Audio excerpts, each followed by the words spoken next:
Coming up in this episode. I remember I got to the third floor of this block and there was one more staircase and I just thought, I can't be bothered anyway. I went up there and I knocked on the door and this big guy was sitting there and didn't even look up. And he said, "What do you want?" And I said, "Look, I've got my own business. I'm young. I'm desperate. I need a chance." The Logistics Collective podcast is a series focused on the logistics industry, where there are many incredible stories to be told. We'll be speaking with those who've worked and are working within the industry today. What have been their experiences, good and bad, since joining, and would they recommend a career in the industry to others? Here's your host, Malcolm Pope. Welcome to the 5th episode of Logistics Collective, the podcast. And this is a slight departure from our previous podcasts in that I'm doing something for the first time. I'm actually interviewing somebody that I respect a great deal as a client. I had to finish that quickly because I've respected everybody that I've interviewed so far. This is somebody that has built and led a business from small beginnings, moving furniture, all the way through to a bit of an e-commerce powerhouse. Has been doing it for a number of decades, an exceptionally professional, but most of all, decent, nice guy that has really created something that I think is a little bit different and interesting as a business. So, with all of that aside, I would like to say and introduce you to Gary Rees, who is founder and managing director of Synergy Retail Support. Good morning to you. How are you? Good morning, Malcolm. I'm well, thank you. So, I'm going to ask you a first question. If you could have one superpower, what would it be? Oh, that's a good question. I think, very good question. I think that it would be that when I manifest something in my mind, more often than not, it will come to fruition. Well, you've not done too bad. You know, you've created a multi-million turnover business on the basis of that. So. No, but not always commercially, you know, in life for friends, for other countries, you know, I think that probably would be my superpower. Okay. So I'm hearing a little bit of a Southern and a London accent, and I shan't hold that against you. So your early beginnings where were you born? I was born in London. Yeah. Grew up in London. Spurs supporter, which I guess is important to get right out there. Fair enough. And we started the business actually based in North London. But for the last 16, 17 years, we've been based in Northampton, which is a perfect location for our business. Okay. And so taking you back when you were a kid running around London, saying up the Spurs and all of that, what was your dream job that you maybe wanted when you were a kid? I would say I always wanted to do something creative, like advertising, actually. Was really what I was interested in, sort of formation of ideas and campaigns. I'm just one of those people that have lots of ideas, but sort of limited execution through my own abilities. Through my team, we do execute, but independently, I think a lot of things, but find it hard to execute them on my own. Okay. Mm-hmm. Well, we all need teams around us to make things happen. We absolutely do. So tell us a little bit more about what you do as a person and what you do as a business. Well, as a person, I'm married. I have 4 children, quite old at uni and so on now. Keep fit, train hard, and try and eat well. Try and watch my kilos, and just generally keep in good shape. I'm turning 60 this year, so I'm still, you know, fighting the battle against age deterioration, but doing pretty well. And my general week is I'll be at our distribution center probably 3 days a week, 4 days a week. And then the other day or two, I'm either working from home or out visiting clients. Since COVID, this whole working from home has just become much easier and very much actually a more productive day for me. So for the listener, Gary doesn't look any of his 60 years at all. I'd take a guess at early 40s. So, you know, the hard work is doing him an awful lot of good. So what was your first job? Actually, I left school very young. I had a bit of a sort of mixed upbringing childhood, and I left school about 14 with no qualifications. But my actual first job after my paper rounds was working for an estate agent as a junior, which lasted about 4 weeks. Then I had one other job before I started on my own, which was a tremendous job, actually, at about 17 or 16, really. I got a job selling encyclopedias door to door. I mean, obviously, door-to-door selling doesn't even exist today as an industry, nor do encyclopedias, probably in paper form. And I realized that after about 6-8 weeks, they made me like a sales lead, and I had my own minibus, and about 10 people worked for me, and I was earning a lot of money. I mean, this was 45, give or take 40 years ago, and I was earning maybe £1,500 a week. I mean, it was an absolute fortune then. And I got burnt out after a year, but I actually realized that, whilst academically I didn't achieve anything, I was creative. I effectively could get on with people, and I was pretty good, I guess, at selling. And that was the sort of segue for me to sort of find a way to be independent, to work for myself. And my first job after the encyclopedias was working for a company that sold furniture. And then after about 3 months, I took over their van and then did their distribution. I don't drive myself because I'm partially sighted, but I earned a van out of that job, and then gradually, built the business from there, and got a few jobs doing furniture and one doing fashion. And then literally, in those days, the whole of the West End, Great Portland Street, Margaret Street, Great Titchfield was all fashion houses. It's all digital now.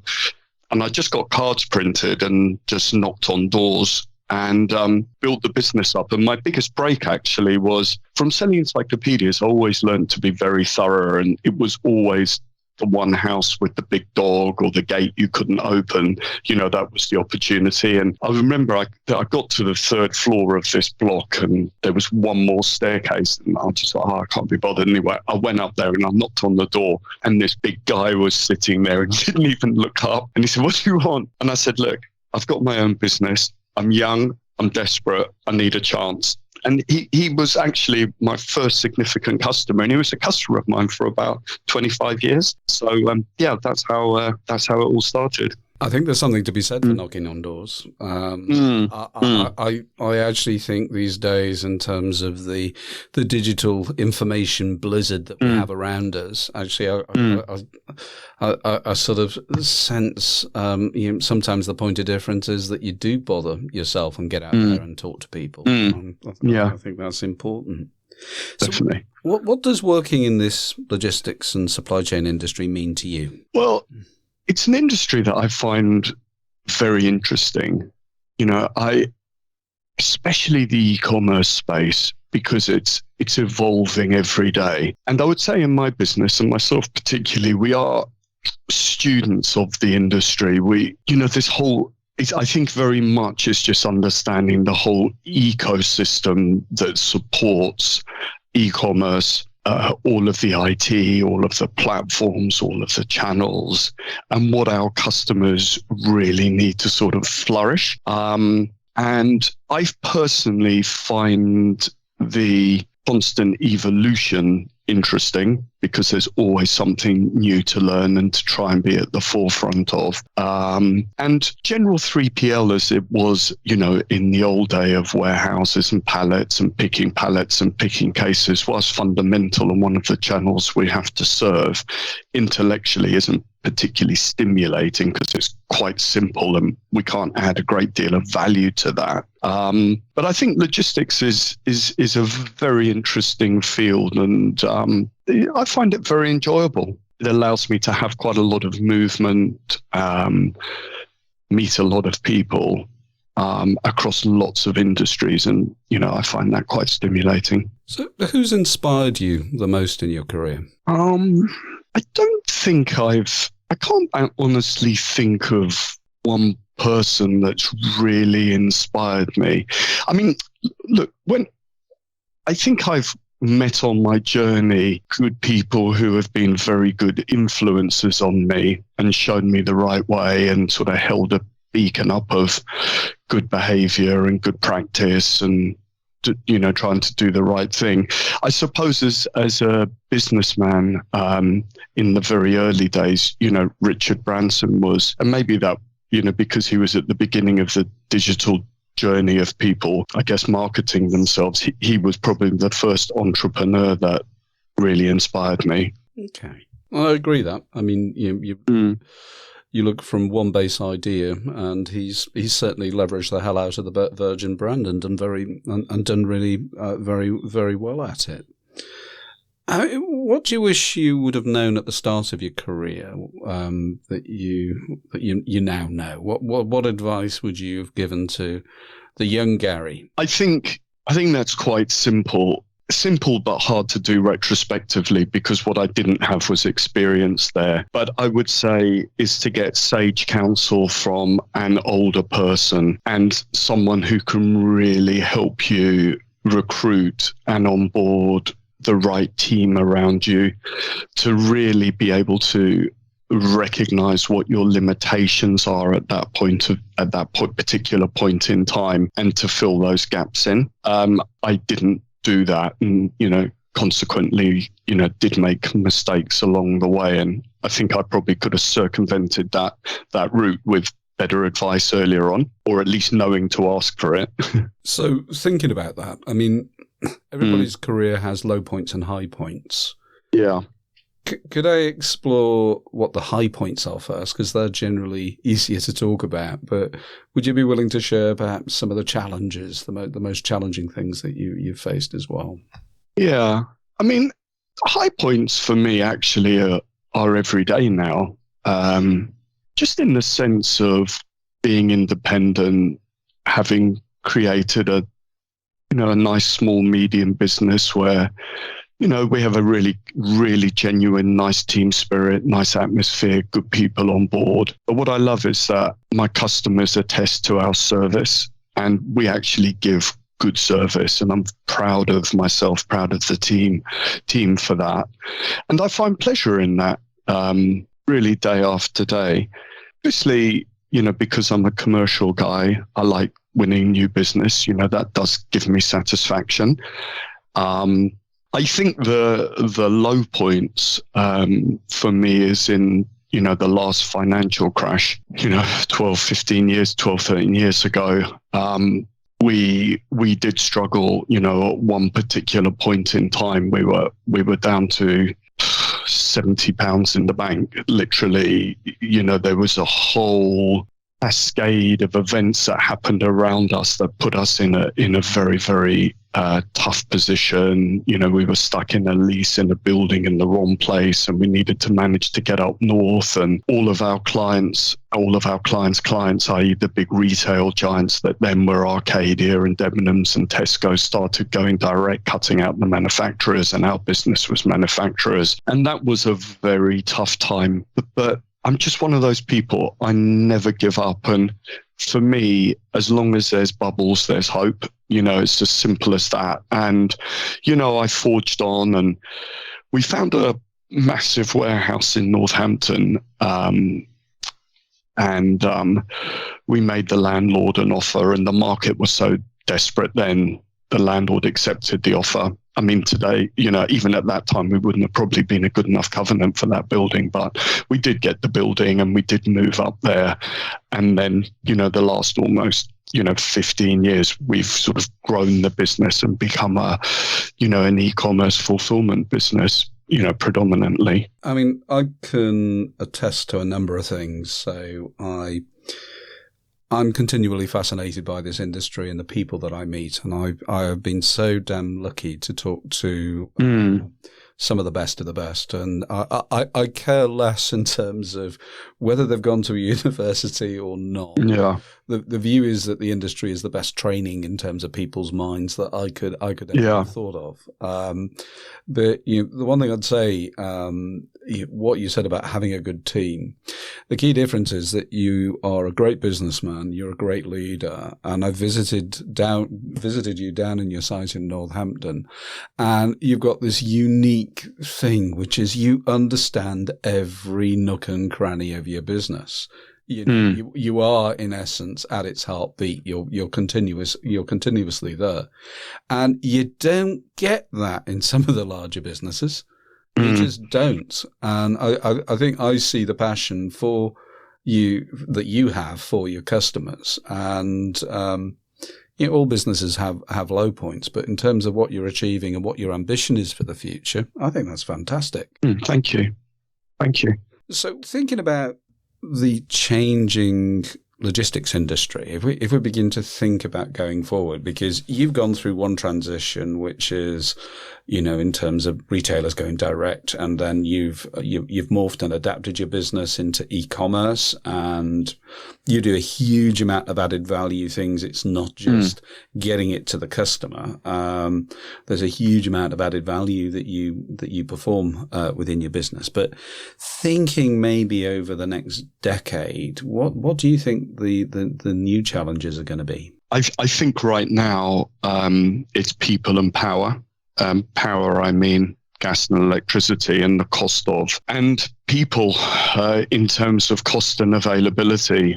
Post-Brexit, post-COVID, and with the expansion of e-commerce, finding and attracting talent is a big problem. And I think it's a problem that certainly directing a business like ours in the next year to try and be automated or as automated as possible. With inflation, inflation as it is and labor scarcity as it is, I think automation has to be as obvious as it is, and with the huge capex to get into that world has to be done.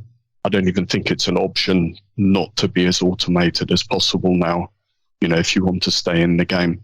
I think it's going to be a combination. I mean, I've been a logistics buyer for more years than I care to say, and I can be the little procurement devil that some people don't like. Yeah. But reality is that the market determines what is right, and correct. Folks need to perhaps understand that there is growth, inflationary growth and pressure within the industry, and frankly, they're going to have to pay more. But the other side of it is that, I agree in terms of automation, but it needs to be agile automation. And absolutely, I've lived through automation in terms of the non-agile stuff. What is available now is far more interesting, and probably with a lower capital investment level than in times past. But I also think it's about how do we actually make this industry more interesting and more attractive to people that want to join. Yeah. And that's a challenge. Yeah, absolutely. That is a challenge. I mean, in so many areas of the 3PL infrastructure, there's shortages of good people, operational people, especially IT people. There's a massive shortage. Even someone that would have been just classed as a super user, if your audience, maybe you want a super user, for those that don't know, is really just a relatively junior IT person that's just interrogating the system, for example, an inventory controller. This is not a developer particularly, and are earning maybe £300-400 a day as a consultant. That's if you can even find them. Very, very, very tricky. And I think IT around logistics, if someone is that way inclined, is a tremendous opportunity to earn disproportionate to that skill level. But also finding operational people who are truly interested. And look, good operations is about having a creative mindset, especially in a multi-user site as we are. to think about, to understand the best methodology and how you balance your labor across multiple clients with multiple sales channels and, varying cutoff times. But there certainly are a lot of opportunities in logistics today. And what are your ambitions for the future? I mean, you've kindly declared your age and you don't look it, and I've said that already. Yeah. Is it a sense of, you're slowing down and you're deciding, okay, I want to stop? Or do you have plans in the future? What are your plans in terms of your business? I'm certainly not slowing down. I think I'm probably speeding up. Our plans are within the very near horizon is to take on board PE investment and to grow the business. We're endeavouring early in the new year to take a brand new facility in Northampton, within a year put in automation and potentially, areas of buy and build of the business. And I think for the next, 3, 4, 5 years, that's really, really what I would like to do. My dream, Malcolm, is to have a highly automated e-commerce facility. It still gives our customers flexibility to use branded packaging materials as well, which is a challenge with automation. But, going back to your first question of, manifesting things that, you dream of, think of. I've spent enough time on YouTube looking at all this amazing stuff, and I actually want to go into the warehouse and be able to touch it and smell it and feel it. That's our dream, really, right now. I mean, it's interesting to say, well, okay, the jobs of the future within logistics. Yeah. I mean, you've got a fantastic, hardworking team, and there are a lot of people that work exceptionally hard within the industry. But the jobs of the future are all going to be about automation and tech, and really that sort of innovation piece. So it's going to be a real change in terms of the brain power and the sort of people that are actually working in it. In addition to, we're always going to need to have some folks that are, putting hard work, physically into doing the task. You can't automate everything at this stage. No, absolutely not. I mean, other areas that are going to really have to be covered by companies like us and really better than we're currently doing is D&I, diversity and inclusion. So from a sort of people perspective, this kind of whole D&I area it's a massive area, and everyone needs to run fully inclusive businesses for everyone, where everyone can just be themselves. So that is one area where we are going to have to build out further. And I think experts in that area, in logistics, I think is very important. I think logistics is quite behind on that. And I think another area is experts around sustainability working within clients. An area where we had a 360 and we were really quite good.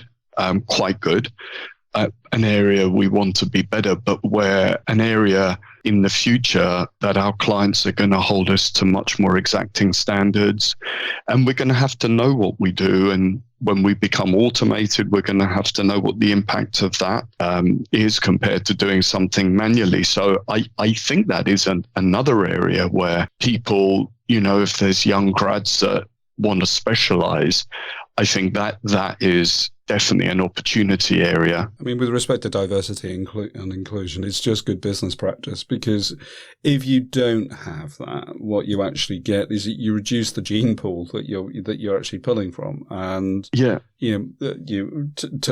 my mind, it matters not in terms of race, religion, sexuality, gender identity. Don't care. I absolutely do not care. I actually care about whether or not a person is honest, kind, truthful, and hardworking, and they're going to be happy working. That for me is the key. Yeah, look, absolutely. And I share exactly the same view, but it's getting that view shared amongst our 640 people, where, we have a lot of Eastern Europeans, and the different religions. Half the countries have been at war with each other at different times. It's just trying to cascade down that spirit of inclusion, of belonging, and I think that is an area in logistics where, companies can do better from what I've seen, including us. Yeah, and I think in all probability it can. What's motivating your team right now? What's the I don't know, the issue or the opportunity of the day that really is focusing you and your team? I think what motivates them is just the spirit of what we're doing, and I think the way that we work is, we succeed together, we fail together. And if one of us makes a mistake, does something wrong, it is what it is. No one's hung out to dry. We don't work that way. So I think people can be kind of fairly free in the way that they work and think. I think the team really get great pleasure from our customers when they speak well of us. We get nice references. We get thank yous. That motivates them greatly. And I think they like working for our company. I don't know, in some ways, I think we're outliers a little bit. In logistics, we're sort of a small, I don't know, maybe a medium, I don't even know how you quantify it, but a medium sort of 3PL. But I think we are different. The work and services we offer our clients is different. I think the way we work, everyone's just got a sense that we're outliers a bit. Not meaning we're anything special, just meaning we're different and we're a bit of a band of brothers. And, we all... What I'd say to you on that, Gary, is that... what you're doing is, and what you've built is what an awful lot of the very, very large 3PLs are paying a huge amount of money to actually buy and put into their businesses. Yeah. So it might feel it's an outlier, and I never like disagreeing with you, but what I actually say is you're actually not an outlier. You're now actually what the core of the industry is about, because it's a changing market. Yeah, definitely. I think briefly in our business, I think in good business, a successful business, I think it's just the spirit of the business, the pulse of the business. It's kind of intangible, but I believe that makes us a successful business, and as a nicer place to work as possible. And I think in our little business, I think we've got a good spirit. And you've also got an impressive client list as well. We do. So, don't hide your light too far under a bushel. Yeah. No, we do. You're dealing with some of the biggest, the biggest and the best there. So what are you most proud of? Really, I don't know, Malcolm. It's a good question. I'm actually not a materialistic type person. I kind of view money as a barometer of success, that you've done well, but it's just a measure. I'm just proud of what I've created. And, sometimes I just step back and I look at it and, I hear my guys with clients and on teams and in meetings, and I'm more proud of them and the ones that I've really brought on and nurtured and developed, and and I get more pride from them, like my children, really. And I've got 4 children. I'm very proud of them, and I think that gives me the greatest pleasure. I'm personally not that proud of anything I've done myself. I'm just thankful that I've managed to be independent pretty much my whole working career and not work for anyone else. I think humility is one of the best qualities of any entrepreneur, and I think it keeps you honest, because it's always saying, well, okay, I'm always thinking forward in terms of what is the best thing to do. Yeah. I mean, do you have fun in your business? Is it something that's you still have a burn for? Yeah, we do. I mean, we don't often, kind of belly laugh to the point where you're going to, what to yourself, but we do on occasion. But we do have fun, and we have a great Thursday leadership meeting where we get food in every Thursday, and we meet from 12 till 2, and there's about 10 of us in that. And that's a good meeting. It's fun. We all eat together. Every week it flushes out new things to work on. And I think that actually is almost a highlight of the week for a lot of us, because it actually blocks out time for us to be together, do something constructive. And that's it's a very pressured environment, and our clients want a lot from us, and we're in a very hard business with, we're fighting problems on, in multiple areas. But and when it's that busy, our place is often like A&E on a Saturday night. It's a high volume operation. But there are elements of fun, there are elements of kindness in the day, which I find, satisfying. So, question. Taking Gary back to the early days, selling your encyclopedias door to door, and you then obviously got opportunities, and we've all got, if you like, individual choices that we make, and they lead us down certain paths. And when you're younger, the opportunity is genuinely as close to infinite as it's ever going to be. But if I could perhaps reset with you, was there another occupation other than your own that you would have liked to have tried? I think something marketing, advertising. I think we touched on that in the beginning. I believe that's an area where I probably would have enjoyed. I would have loved to have been a sportsman if I was good enough, but that's a dream. It's factual that I wasn't. But what sport would it have been in? I was actually a swimmer when I was young, but over the years I've done, Ironman, triathlon, and many marathons, and all of that type of stuff. And I would have loved to have been I was decent level, but I would love to have been a high level. But I guess that's the case for everyone who participates in sport. But and I think if it paid the bills, back in the early days, I would love to have been a coach or a, kind of personal trainer type role. But I don't think that would have, probably paid the bills as I needed then.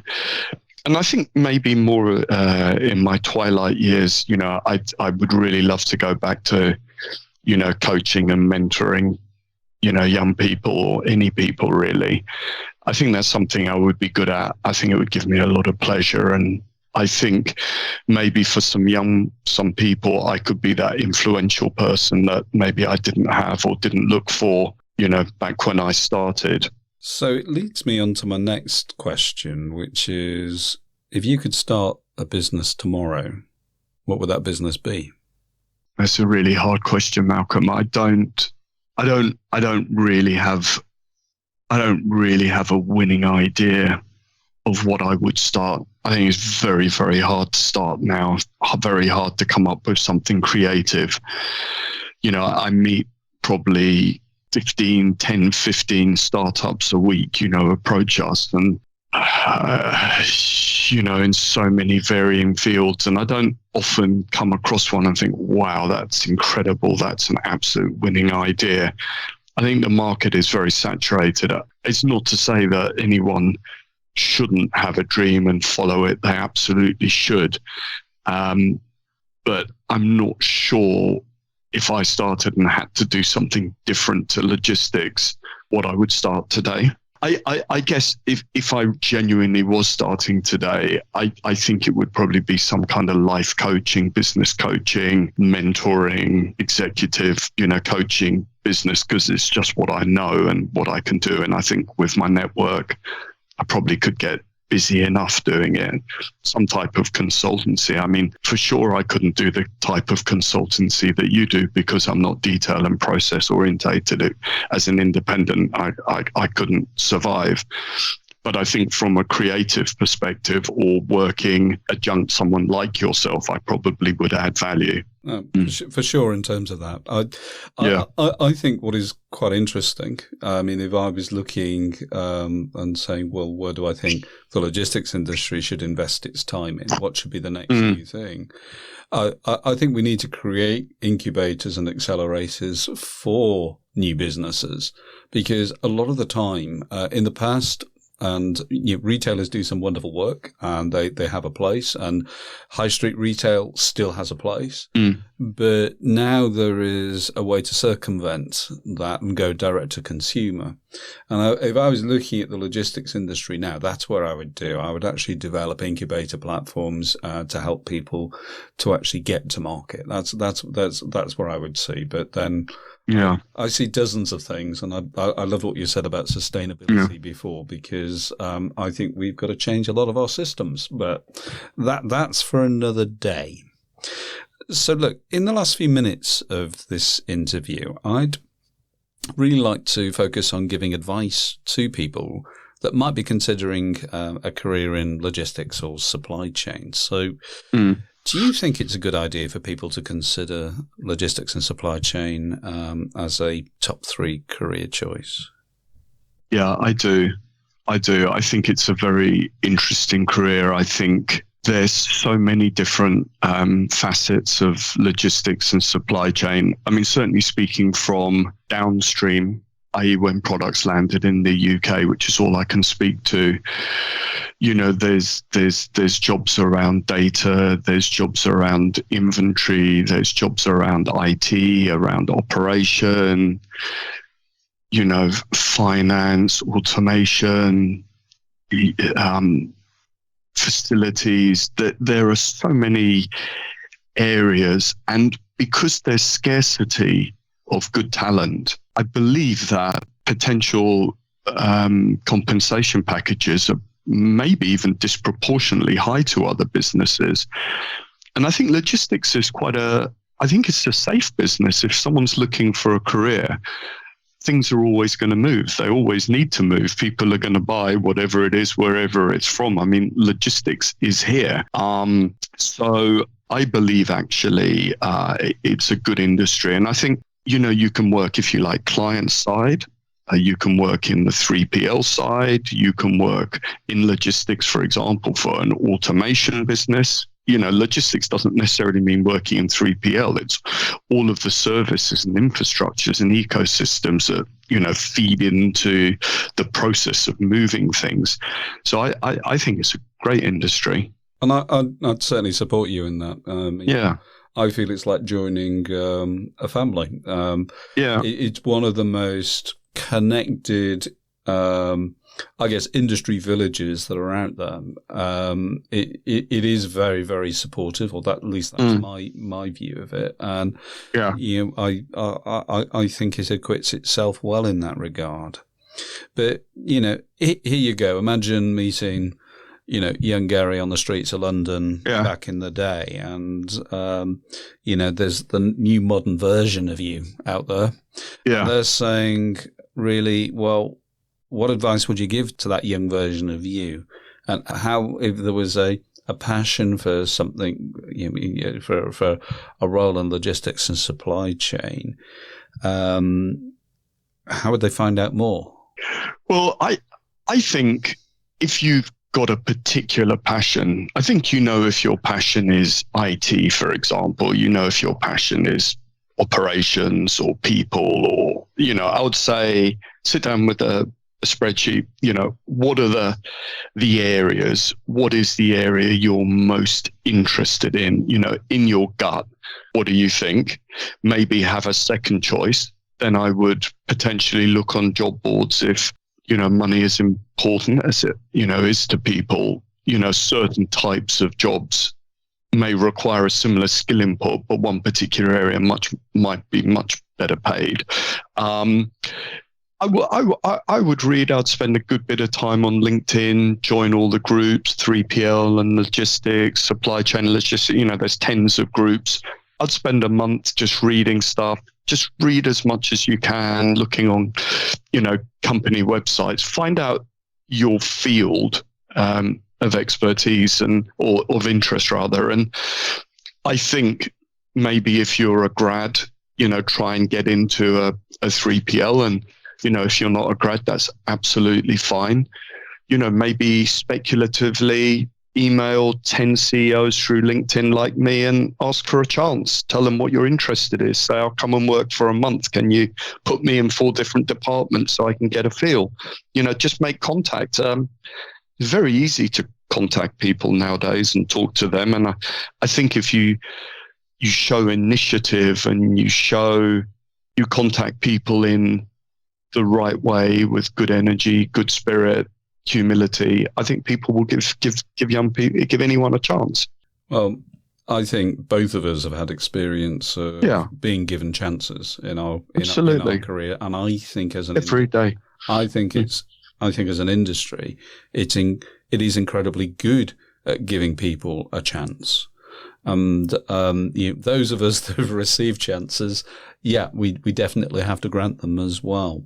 Yeah. So look, Gary, thank you ever so much in terms of giving up what I know the time that you have for what I know is a really, really busy day. Pleasure. I've been I continue to be fascinated in terms of the progress that you have made, and I know that you're going to make as a business. And thank you for giving up so much of your time.